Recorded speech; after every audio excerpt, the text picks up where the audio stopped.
This is the Under Segovia Show. Hey everyone, it's Andres with another video, and in this one, I'm giving you my, I guess you could say, delayed reaction to the new Microsoft Surface lineup. I'm always curious about whatever Microsoft comes out with. Yeah, their Surface Pro lineup has been a little iterative, so to speak. The internals are always significant, but it was always like, well, can they do a little better? I have been disappointed that they took forever to finally get USB Type-C. I was looking for that Microsoft USB Type-C cable that they announced over a year ago and failed to launch it, and then they launched it, they ran out of it, like maybe they just were like 10 or whatever it was. And every time I went to a Microsoft store, it's like nobody knew what I was talking about until I showed them the Microsoft store page, like, oh yeah, we don't have that. Well, the good news is that for this new lineup, they finally heard our complaints and they started throwing in USB Type-C, but I don't think it's in the way, at least I don't understand it in the way that I had hoped. I mean, it's nice to have USB Type-C, but I'm not entirely sure that in most cases, and I'm still doing research on this, that you can charge the device through it. I know some of them probably you can, but others maybe not. So I'm still looking for more information on that. But for now, these are my quick thoughts on the new lineup. And the first stuff up here on the Microsoft.com page are the Surface earbuds. I'm not a fan of AirPods or those Samsung earbuds or whatever they are. Now it's Surface earbuds are a thing. I do have the Surface headphones which I enjoy, but I don't know. I mean, to each their own, I guess. I mean, it looks like you're wearing earplugs. So there it is. If you're interested in that, there it is. It costs over $100. And yeah, that's all I got to say about that. So I guess the one that was stirring up a lot more interest is the whole story about the always connected PC, so to speak, and that would be the Surface Pro X. And it has, I guess, it has the better looking design of the Surface Pro series.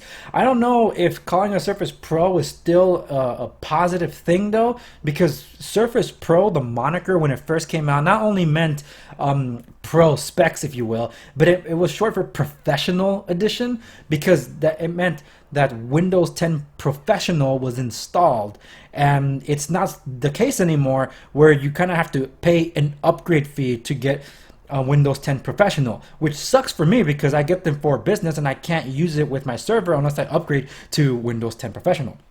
Well, this one, if I'm not mistaken, all of them have said in the specs that these ship out with Windows 10 Home, but Surface Pro X, the reason it's more interesting is because the whole new keyboard type cover that has a slot for you to put the new Surface flat or thin pen, whatever it's called, and it attaches to the keyboard to be able to charge it or create a little way, which is actually pretty cool. I like the design, and I think it's about time that they did something like that. The device itself, it's supposed to be running on a Qualcomm Snapdragon instead of the Intel processors. So that's another interesting thing. It's supposed to be better battery life and always connected LTE and instant on. So those are really positive things that I'm looking forward to checking out. I thought I was going to pre-order it, but I'm like, maybe I should wait, because there are applications that do need to install. So if their version of applications in here are only what I can get through the storefront, it might not be a device I could get. But for the most part, I'll be able to run a lot of different things off Edge. But if they install the Chromium version of Edge, well, then that'll be better. But until then, I do need Google Chrome, and if I can't install it, it's not worth my time. Which leads us over to the creme de la creme of all these, the Surface Pro 7 in this case. So they got rid of the mini display port with the USB Type-C port, which is great.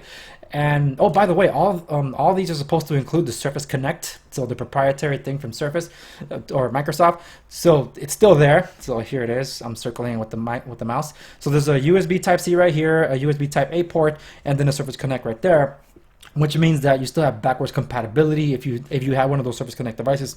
But I haven't seen anybody say that you can recharge the Surface Pro 7 with the USB Type-C right there. You have the same amount of power output that you would from the Surface Connect to power the devices through the USB Type-C. That's what I've read up.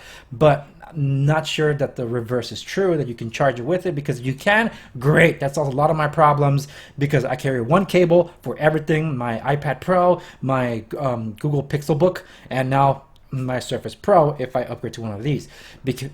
And the Surface 7 Pro 7 is interesting, but what they've done with the Surface Laptop 3 is even more interesting because now it's available in 2 sizes. They got rid of, in some cases, of the Alcantara material for the keyboard. Now some of them have metal finishes depending on the color that you get. If I'm not mistaken, you can get the platinum with Alcantara or a metal finish for the keyboard. The black one is all metal. I think the same goes for the sandstone. I have to double check, but there they are. These are the new devices that they launched out, but come on. I think everybody is looking forward to what they announced, but we can't touch, and we hope that they deliver, and that is the Surface Neo. And I don't know if they introduced a Duo on this one, but the design, the concept, that's mind-boggling. If you haven't seen MKBHD's video on hands-on with this thing, check it out. I'm not subscribed to him for personal reasons, but I did like that he got inside look in Richmond to get hands-on with the device. So it was really cool to see the behind-the-scenes stuff of what's going on at the Microsoft laboratories. And this device looks like, dude, that is the way a foldable should be done. And of course, they're showing the explosion stuff that they put all into this. It's a concept. This isn't the stuff that's coming out yet because they say it's coming out holiday 2020. Oh my goodness, that looks amazing. For me, foldables, I don't like the Samsung Fold, the Galaxy Fold. I don't like the Mate X. I don't like anything that has to do with an actual foldable screen because it's plastic. The crease is just too hard to ignore. This, I don't mind. Because in my mind, I already know that it's 2. So psychologically speaking, I am expecting there's some kind of barrier between them because of the hinge between the 2 screens. Whereas when you have a continuous screen, when you see a crease in between them, it just stands out like a sore thumb. So no, I don't like it. I like the concept of a 360-degree hinge on this, glass front, glass back, oh no, metal back if I'm not mistaken, and then the Surface thin pen that can charge or at least magnetically attach to the back, and then obviously the awesome keyboard that then activates the part of the screen to be like some kind of touch bar, but then you can slide it up to then activate a mouse pad. That is genius. I mean, that is really cool.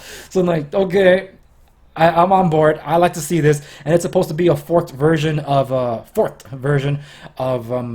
Microsoft OS because it's tailored more to foldables. I like to see how that turns out. Now the question is it smart enough for Microsoft to announce it now when it's over a year out from launch? Meanwhile, the competitors can jump on it and try to get ahead of this, or was that a smart decision to also get the industry moving in that direction and developers to jump on it? I guess they took the gamble, and we'll see where that lands. And I'm not going to put up the video now, but then they announced the Surface foldable phone, which is the Duo, which runs on Android. I'm interested in that one. I'm probably more interested in the phone, especially if it's a stylus, because then that would be the replacement for my Note 9. But until then, I'm really curious about that, which is why I pause in considering any of these devices. First off, I'm not in a rush for a new computer. I could use one, but I'm not in a rush. I have my reasons, but I've been waiting for that right device, and I felt like the Surface Pro 6 just wasn't doing it for me. Maybe the 7. The 7 I feel is almost there, not necessarily. So I'm like, then they announced the Neo. I'm like, okay, maybe it's worth waiting. Oh, by the way, I have a PSA for Microsoft. Christmas and holiday are not synonymous. So when you say holiday 2020, what the hell do you mean? There's multiple holidays in the year. It's Christmas or it's not. So if you want to say holiday season, then say holiday season. We get it. We know what you're saying. You're trying to be politically correct. Hashtag war on Christmas. Sorry, I had to get that on my chest. It's a pet peeve of mine. Call it for what it is, or just say the freaking holiday season. All right? I know how people get triggered about Christmas. Like, get over it, man. We all say Christmas anyway. Damn. So anyway, that's a little bit of my tangent. And you guys are curious as to what I have to say about a lot of different things where I can be I could be unhinged, uncensored or unapologetic. That's the Off the Record series. So you want to learn more about that, you can go to the Facebook link down below and leave your comment on the Facebook page that you're interested in being part of the beta of Off the Record, because it's been rolling out slowly to other members, inviting people to come onto the thing as we're rolling it out. Before the end of the year, I'll keep expanding the subscriber base, and so far it's working fine. Yay! But that's a different segment of the show that's for members only. So find out more at Facebook, at the Andres Segovia on Facebook. So okay, that's it for this. What are your thoughts on any of these service line products? I'm curious to see if any of these things are exciting for you. I gotta say, Microsoft, you're exciting the industry with what you're doing. I love your industrial design. I love your forward thinking.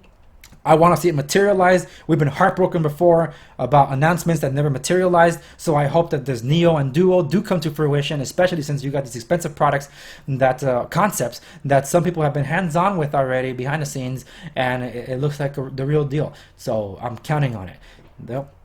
I'm calling it on this video, everybody. So like, share, subscribe, stay to know. And of course, check out the meat of the show at www.theandresegovia.com so you can see everything else that I already do over there. And of course, to learn more about Off the Record. And that's it for this video. As always, I'll see you on the next one.